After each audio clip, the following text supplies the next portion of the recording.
এই যে দেখতে পাচ্ছেন সবাই প্রণব দাদা মানে এই যে কি করছে, এই যে সব মোমবাতি লাইটিং জ্বালানো হয়েছে দেখতে পাচ্ছেন মোমবাতি, আর এই যে লাইটিং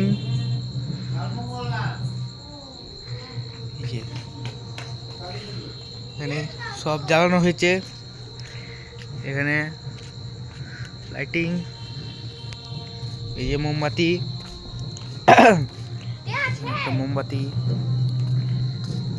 এখান থেকে পুরো লাইটিং দেওয়া হয়েছে, এতটা বাইরেও দেওয়া হয়েছে, এখানে মোমবাতি দেওয়া হয়েছে, এই যে এখান থেকে এতটা দেওয়া হয়েছে, এই যে এখানে মোমবাতি, এখানে লাইটিং।